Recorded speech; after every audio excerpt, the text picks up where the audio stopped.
Good afternoon. This is Luke Robinson with your planning briefing for Thursday, December 11th. So, our key points for the next several days will be first, ongoing flood impacts due to heavy rain today. That's Thursday. We'll continue to see concerns for rock and mudslides and overrunning creeks and rivers in northwest Montana, particularly around Troy and Libby. We'll see a return to winter travel impacts tomorrow, Friday, going through Saturday morning, and this will be primarily along the Continental Divide and Highway 2 from Essex to Miraz Pass. And we're looking at another active pattern early next week with another but weaker atmospheric river for late Monday through at least Wednesday, and our snow levels will be lower with that event. So here's a quick overview of what we're expecting for the winter weather tonight. Well, Friday through Saturday morning. Generally 3 to 8 inches of snow in the higher terrain along Highway 2 from Essex and Miraz Pass. We could see a few isolated areas with light freezing rain along Highway 2 as well, so keep that in mind. And for the rest of this evening, this is our 24-hour precipitation ending this evening for the entire region. On the left is our mean or the expected rainfall, and then on the right is the 90th percentile or the high end rainfall. As you can see, most of the heaviest precipitation will be along the Continental Divide in northwest Montana, as well as along the Idaho-Montana border. We continue to have river flood warnings ongoing in Lincoln County, so keep that in mind as we go through the afternoon and evening. Here are the precipitation ranges that we're expecting going into early next week. As you can see, Tuesday into Wednesday, that's going to be the time period where we'll see the atmospheric river returning to the Northern Rockies.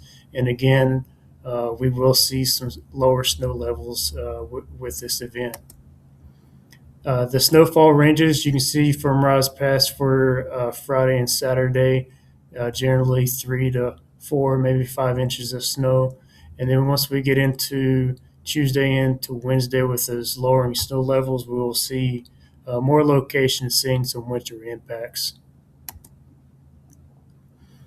You'll see a general trend with our temperatures. Right now, we're seeing some record highs and record low highs across the region this week.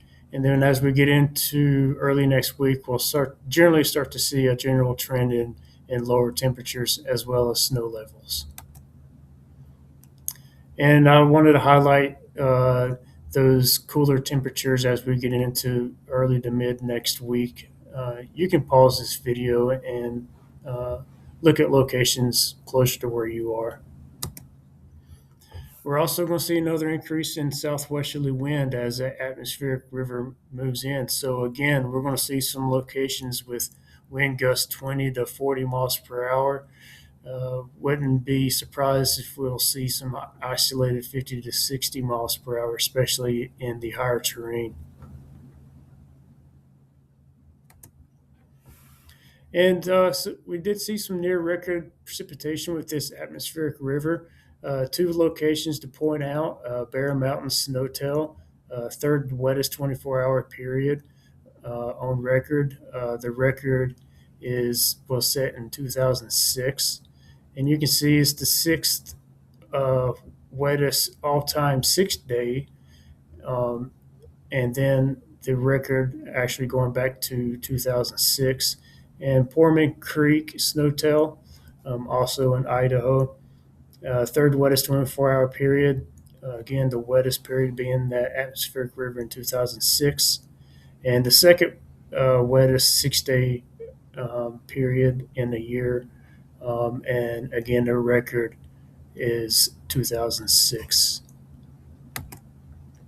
Our 6 to 10 day outlook for precipitation is going to be above normal, and 6 to 10 day outlook for temperatures, it looks like we're going to remain above normal. And again, a quick summary: ongoing flood impacts today. Thursday evening going for northwest Montana, and winter travel impacts returning Friday into Saturday for locations along the Continental Divide. And then we're looking at another active weather pattern with a weak atmospheric river for the entire Northern Rockies early to mid next week. That concludes the briefing for today. Our next briefing will be Sunday, December 14th. Thank you and have a good day.